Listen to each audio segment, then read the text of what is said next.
And a live look right now from Florida International University, I should say. That's where we've been waiting for President Trump. He's expected to speak here in support of the Venezuelan community and those in Venezuela. We'll have, as soon as he starts talking, we'll bring it to you. We'll be right back. All right now we want to go to the president. He is at FIU and he'll be speaking on the Venezuela issue. Let's take a live picture right now. He is set to talk here. All kinds of dignitaries from the state. Obviously, U.S. Senator Rick Scott is here as well. So you can see him and Melania. They are in the middle of the crowd. And again, Governor DeSantis is there, Senator Scott, Senator Rubio, National Security Advisor John Bolton. Those people all spoke earlier. But right now, they are waving at the crowd and taking photos and walking through a huge group of people as the president is about to take the stage and speak about the change he wants to see happen in Venezuela, mainly Nicolas Maduro, the president, to leave, and the new interim president, who's declared himself president, to be sworn in, Juan Guaido. Right, and Juan Guaido, President Trump has said he recognizes him as Venezuela's leader, not Maduro. All the pomp and circumstance right here. Obviously, the president's going to walk around and wave, shake hands for the next couple of minutes.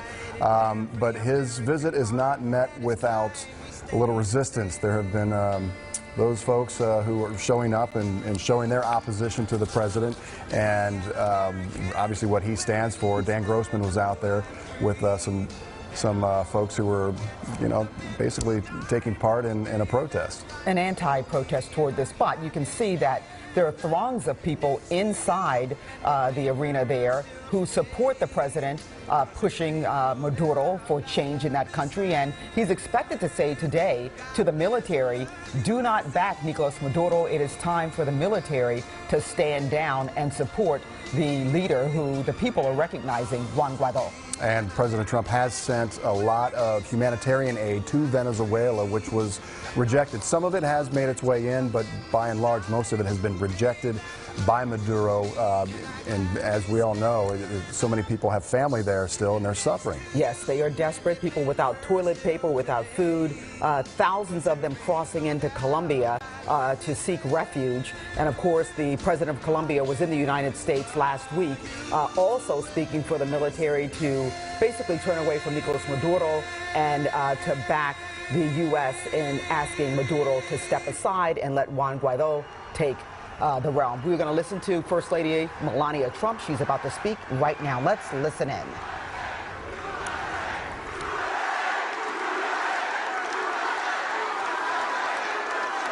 Thank you. It is wonderful to be here today in the beautiful city of Miami. The President and I are honored to stand with all of you as we together support the people, great people of Venezuela.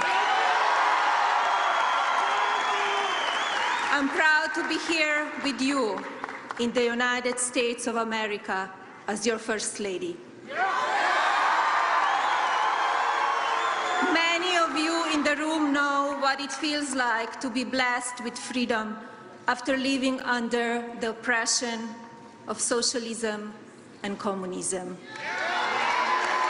In Venezuela, the people are on the brink of reclaiming their own liberty. Today, we must let the Venezuelan people hear us all with one united voice. There is hope, we are free, and we pray together loudly and proudly that soon the people of Venezuela will be free as well.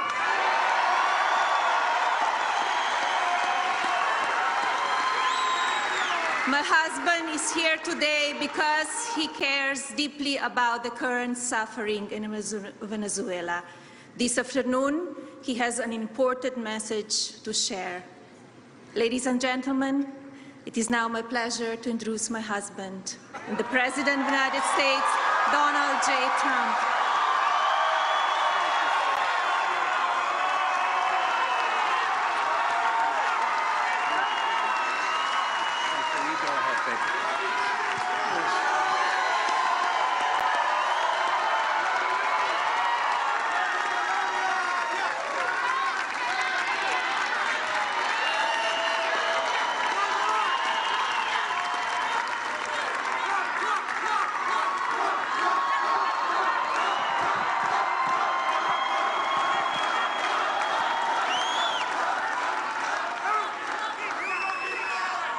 Thank you very much, Melania. America is truly blessed to have such an extraordinary, right? Extraordinary First Lady.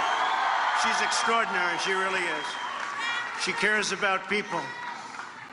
Hello, Miami. I am thrilled to be back in the state I love with so many proud, freedom-loving patriots. We're here to proclaim a new day is coming in Latin America. It's coming.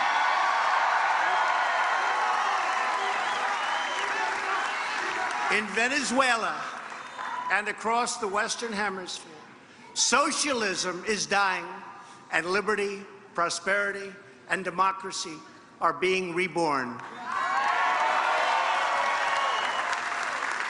Today, our hearts are filled with hope because of the determination of millions of everyday Venezuelans, the patriotism of the Venezuelan National Assembly, and the incredible courage of interim President Juan Guaido.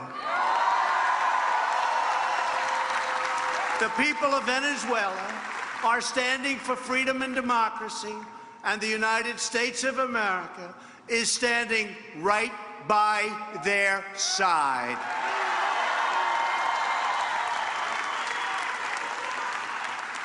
Let me begin by thanking the great leaders here today who have been such incredible champions for the cause of liberty. And these people love you, and they love Venezuela, and they love Cuba, and they love all of the places that we're fighting. Newly elected and already doing an incredible job, Governor Ron DeSantis.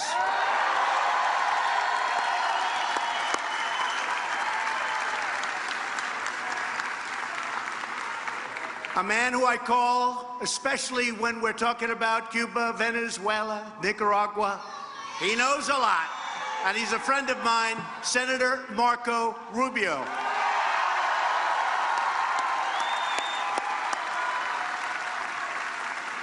A great governor. He gave Ron a little bit of a head start. He did a fantastic job in Florida. Former governor and now Senator Rick Scott.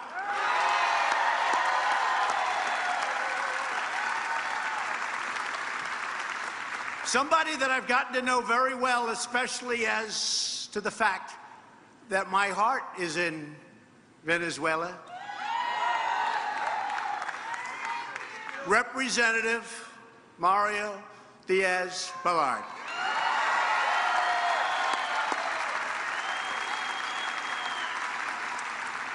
Ambassador Carlos Trujillo.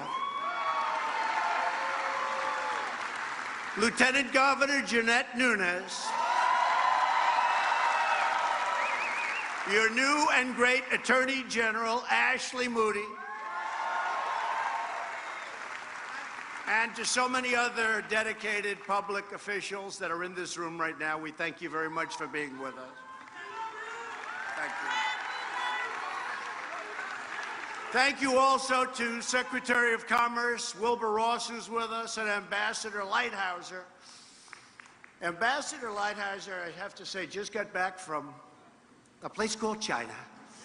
And boy, oh boy, we're making a lot of progress. Nobody expected this was going to be happening. We're making a lot of progress. In the meantime, billions and billions of dollars are coming into our treasury. It's very simple. All works. That never happened before. We don't know the feeling in this country, but now we know the feeling. We also want to extend our deep appreciation to the president of Florida International University, Dr. Mark Rosenberg, for hosting this important event.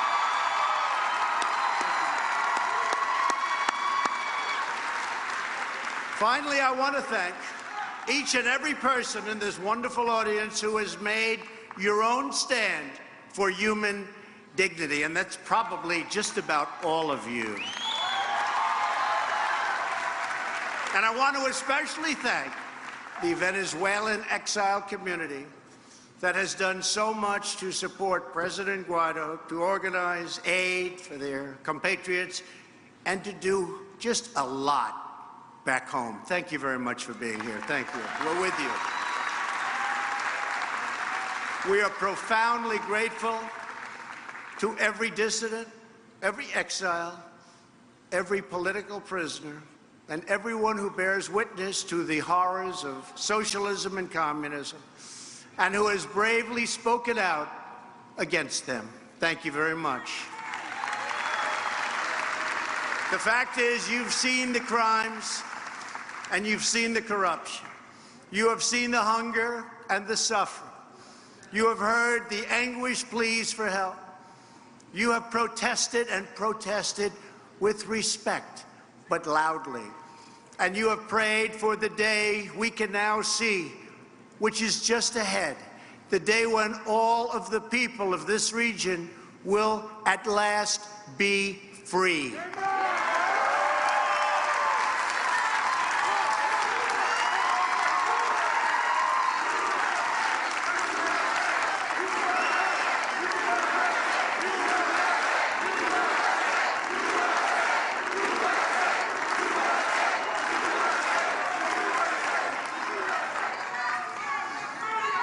As we meet today, the people of Venezuela stand at the threshold of history, ready to reclaim their country and to reclaim their future. Not long ago, Venezuela was the wealthiest nation by far in South America.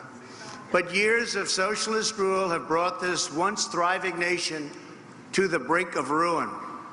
That's where it is today. The tyrannical socialist government nationalized private industries and took over private businesses. They engaged in massive wealth confiscation, shut down free markets, suppressed free speech, and set up a relentless propaganda machine, rigged elections, used the government to persecute their political opponents, and destroyed the impartial rule of law. In other words, the socialists have done in Venezuela all of the same things that socialists, communists, totalitarians have done everywhere that they've had a chance to rule. The results have been catastrophic. Almost 90% of Venezuelans now live in poverty. In 2018, hyperinflation in Venezuela exceeded 1,000,000%.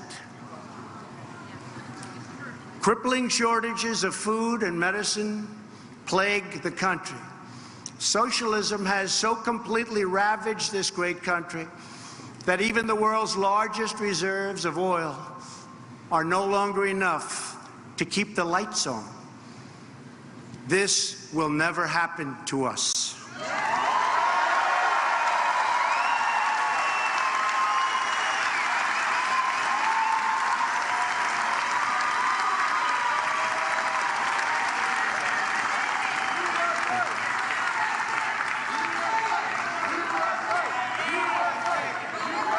Thank you.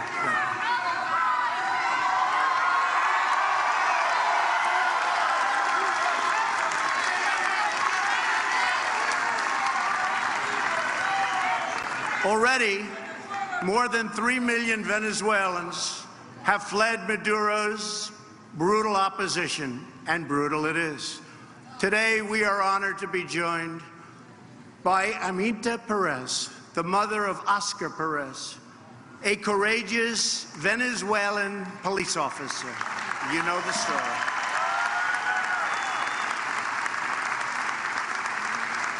In June of 2017, Oscar piloted a helicopter over the city of Baruta with the banner 350 Liberty, a reference to Article 350 of the Venezuelan Constitution, which states, "The people of Venezuela shall disown any regime, legislation, or authority that violates democratic values or encroaches upon human rights."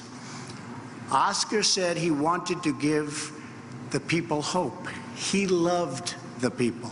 He fought for the people, and they loved Oscar.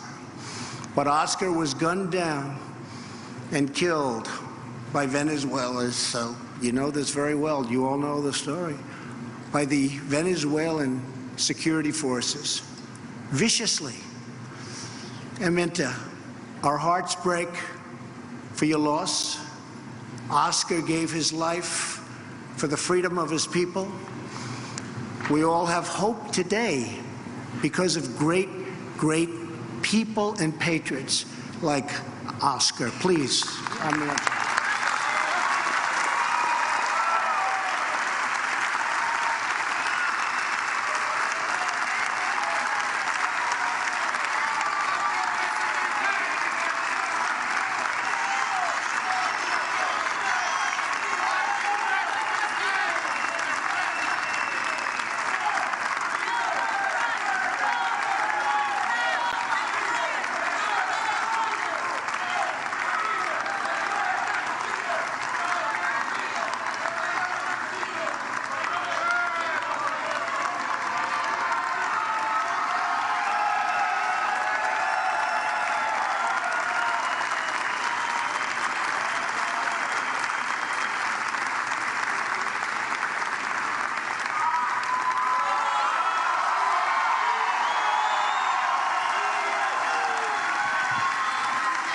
I said, how about saying something in Spanish?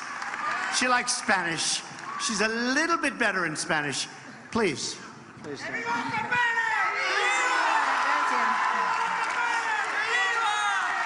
Gracias, señor presidente. Me disculpan si se me salen las lágrimas. Lo que pasa es que hoy uno de mis hijos, otro de mis hijos, que también fue asesinado, está de cumpleaños hoy. Y entonces, bueno, pero estoy acá más que todo estoy con el presidente solicitando ayuda humanitaria. Estoy solicitando también justicia por mi hijo y por su grupo que fueron asesinados vilmente, por los hijos.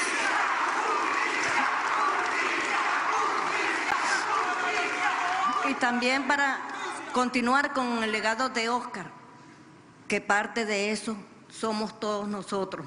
Y vamos a continuar con la lucha hasta ver nuestra Venezuela libre y poder regresar a nuestra madre patria. Gracias.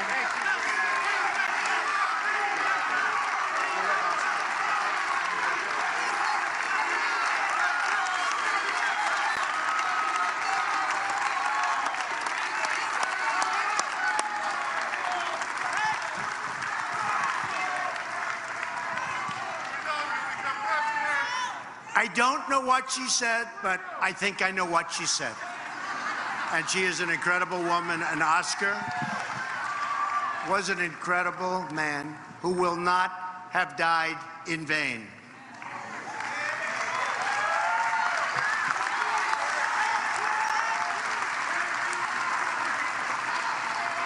A few weeks ago, on January 23rd, Venezuela's National Assembly invoked the Venezuelan Constitution to declare the President of the National Assembly, Juan Guaido, as the country's legitimate leader. In one of his first acts, President Guaido invoked the same constitutional order that Oscar carried through the skies to notify the world that Maduro was illegitimate.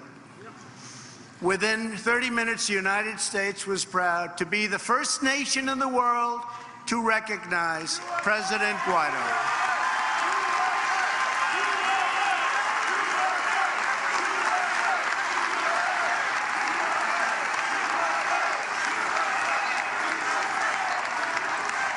And by the way, John Bolton is here. Where is John? Working hard. Today, more than 50 countries around the world now recognize the rightful government of Venezuela. And the Venezuelan people have spoken, and the world has heard their beautiful voice. They are turning the page on socialism, turning the page on dictatorship, and there will be no going back.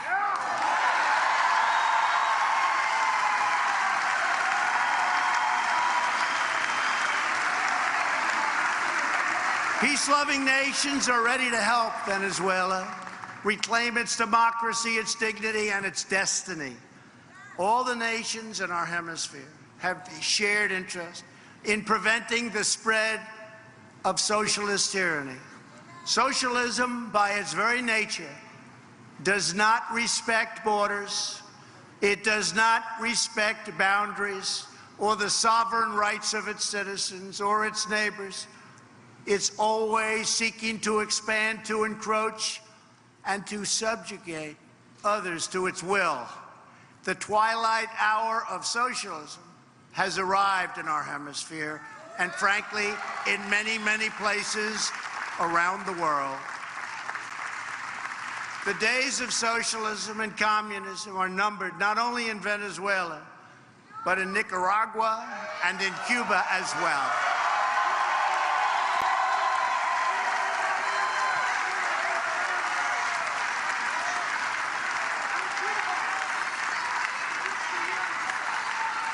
Do we love Cuba? Do we love Nicaragua? Great countries. Such great potential. Remember that word, such unbelievable potential. In the meantime, we must all work together to end a humanitarian disaster. As we speak, there are truckloads filled with hundreds of tons of desperately needed humanitarian supplies, stopped at the borders of Venezuela and waiting to help the millions and millions in need. 2 days ago, the first U.S. Air Force C-17, that's a big, beautiful plane, landed in Colombia, loaded with crucial assistance, including thousands of nutrition kits for little Venezuelan children. Unfortunately,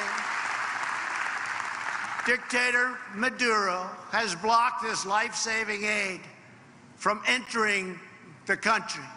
He would rather see his people starve than give them aid, than help them. Millions of Venezuelans are starving and suffering while a small handful at the top of the Maduro regime plunder the nation into poverty and into death. We know who they are, and we know where they keep the billions of dollars that they have stolen. Incredibly, there are members of the Venezuelan military still barely supporting this failed dictatorship. They are risking their future. They are risking their lives and Venezuela's future for a man controlled by the Cuban military and protected by a private army of Cuban soldiers. Maduro is not a Venezuelan patriot. He is a Cuban puppet. That's what he is.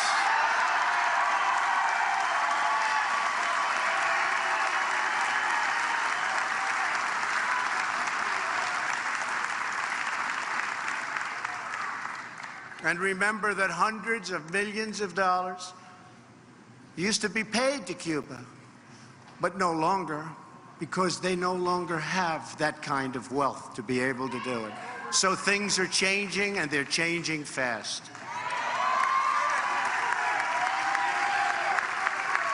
And today I have a message for every official who is helping to keep Maduro in place. The eyes of the entire world are upon you. Today, every day, and every day in the future. You cannot hide from the choice that now confronts you. You can choose to accept President Guaido's generous offer of amnesty to live your life in peace with your families and your countrymen. President Guaido does not seek retribution against you, and neither do we. But you must not follow Maduro's orders to block humanitarian aid and you must not threaten any form of violence against peaceful protesters, opposition leaders, members of the National Assembly, or President Guaido and his family. We seek a peaceful transition of power, but all options are open.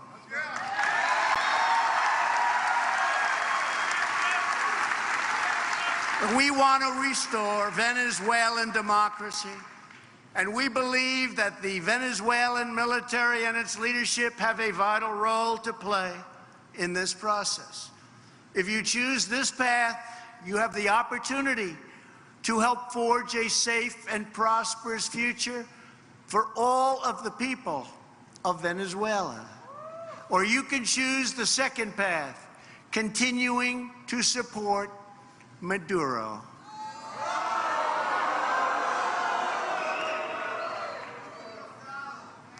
If you choose this path, you will find no safe harbor, no easy exit, and no way out.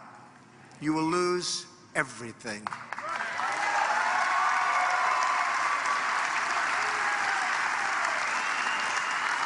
So today I ask every member of the Maduro regime, end this nightmare of poverty, hunger, and death for your people. Let your people go. Set your country free. Now is the time for all Venezuelan patriots to act together as one united people. Nothing could be better for the future of Venezuela, and nothing could be better for the future of another captive nation, Cuba, than the rebirth of freedom and democracy in Venezuela.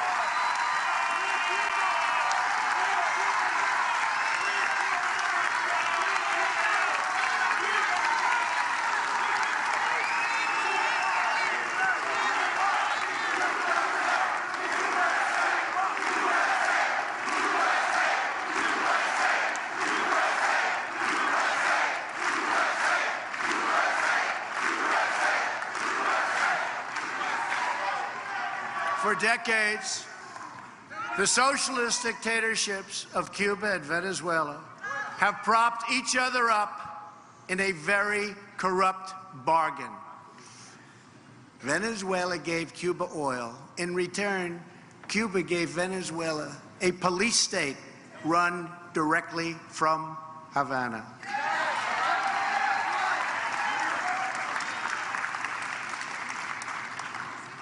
But this is a much different day, and those days are over.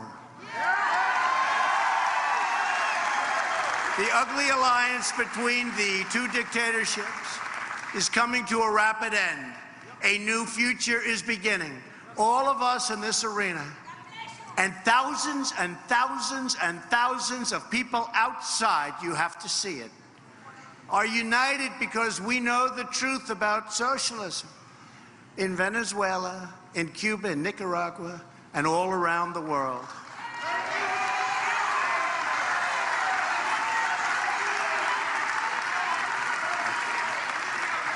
Socialism promises prosperity, but it delivers poverty. Socialism promises unity, but it delivers hatred and it delivers division. Socialism promises a better future, but it always returns to the darkest chapters of the past. That never fails. It always happens. Socialism is a sad and discredited ideology rooted in the total ignorance of history and human nature, which is why socialism eventually must always give rise to tyranny, which it does.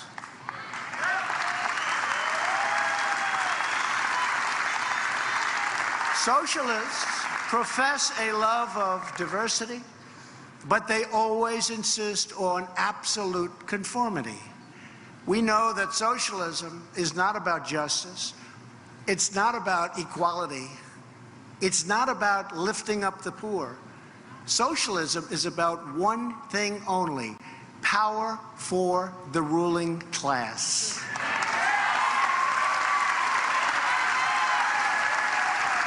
And the more power they get, the more they crave. They want to run healthcare, run transportation and finance, run energy, education, run everything. They want the power to decide who wins and who loses, who's up and who's down, what's true and what's false, and even who lives and who dies.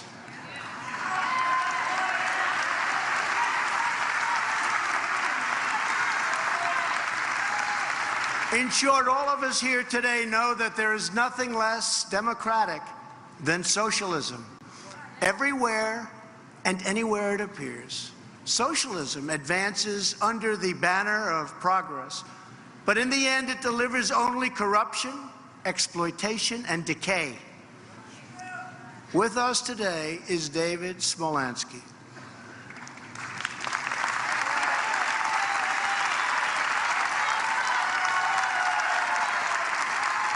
David was one of the youngest mayors in Venezuelan history when the Maduro regime removed him from office and issued a warrant for his arrest. David fled into Venezuela's treacherous southern jungle. Eventually, David reached Brazil, where he was welcomed with open arms. Today, David lives in exile in the United States, where he continues to speak up for the Venezuelan people. Sadly, David is the third generation of his family to flee the agony of socialism and communism.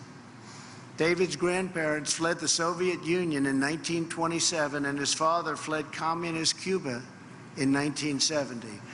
As David said, the difference I want to have for my father and my grandfather is to go back to my country.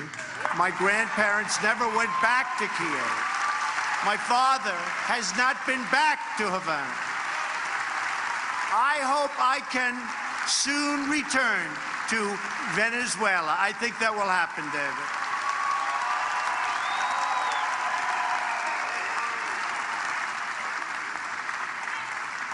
Thank you very much, David. I think it'll soon happen. Your courage, David, is an inspiration. And not only David, many of the people in this room, you've been through much. But you see it coming to the end. You see it really coming to an end for the first time. For the first time, you're seeing it. Because the United States, a true great nation, is behind you.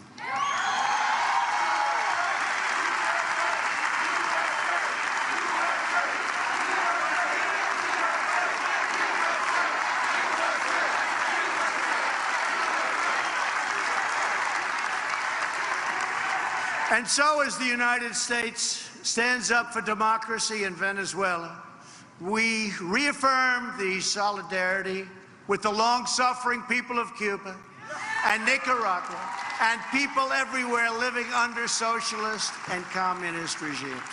And to those who would try to impose socialism on the United States, we again deliver a very simple message. America will never be a socialist country.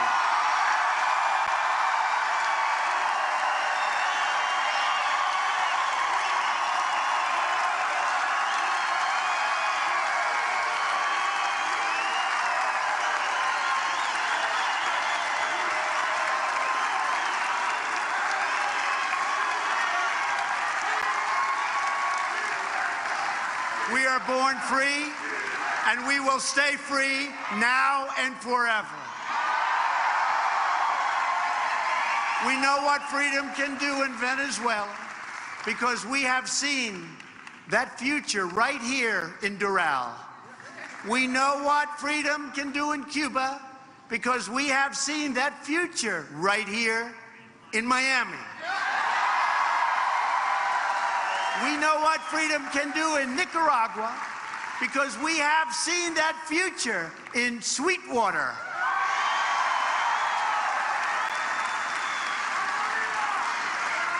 And one day soon, with God's help, We are going to see what the people will do in Caracas and Managua and Havana.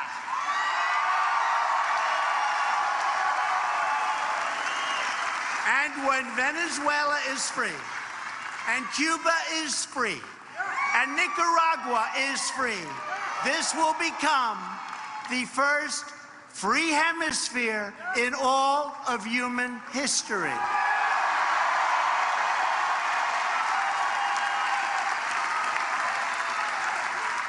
It was my great honor to be with you today, and the First Lady's great honor to be with you today. We are winning. We are winning on every front. Thank you. God bless you. God bless the people of Venezuela. God bless the people of Cuba. God bless the people of Nicaragua. And God bless the United States of America. Thank you very much.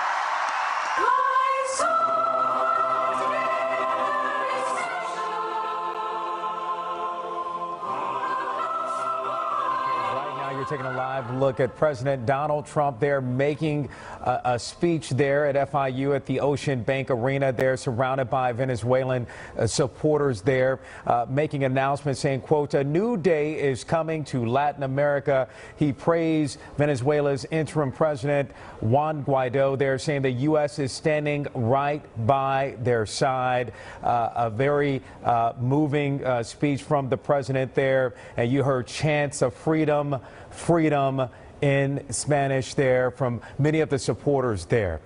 So good evening, everyone. Thank you for joining us. I'm Jawan Strader. And I'm Trina Robinson in for Jackie tonight. We have live NBC6 team coverage of the president's visit. Let's begin with Willard Shepard live at FIU where Mr. Trump just wrapped up his speech. Will. Yeah, that's right, Trina. The security detail getting ready to bring the president out, actually coming right behind us here at this location, back over to Marine One, and then back up to Mar-a-Lago, where he has been staying for the last couple of days. As Jawan was talking about there, big message from the president today: freedom for Venezuela, freedom for Colombia, or excuse me, freedom for Cuba, and freedom for Nicaragua.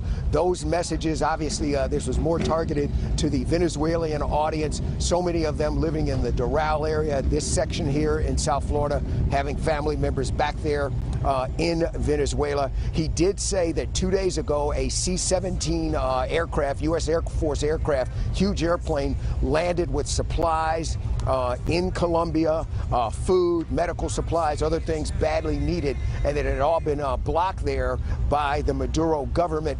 They were still trying to work some way out of this in terms of getting that aid to the people directly and as quickly as possible. The president also saying today that Maduro was basically a Cuban puppet, and that for the third time really today, we heard White House staffers, also the two senators from here in Florida, and the governor. So the president now also saying this theme and this message that the top military leaders of Venezuela will need to make a choice here very quickly, that whether or not they're going to continue to stick with Nicolas Maduro or whether they're going to do what he says the right thing and come over with Juan Guaido.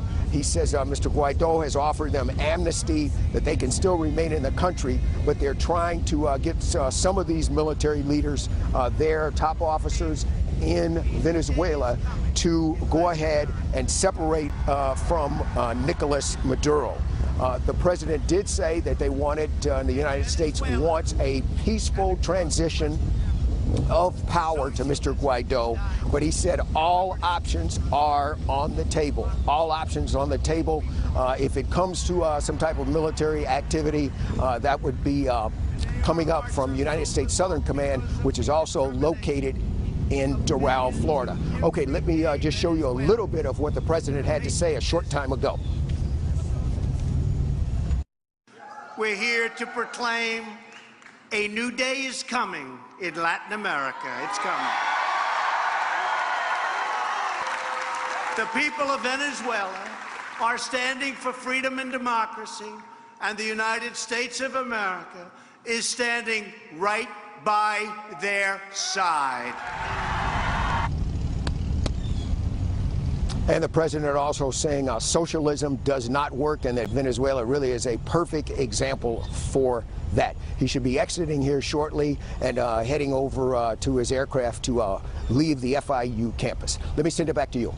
All right, Willard, thank you so much for that update. Our team coverage continues right now with NBC6 anchor Dan Grossman and the protest the president encountered with that speech at FIU. Dan.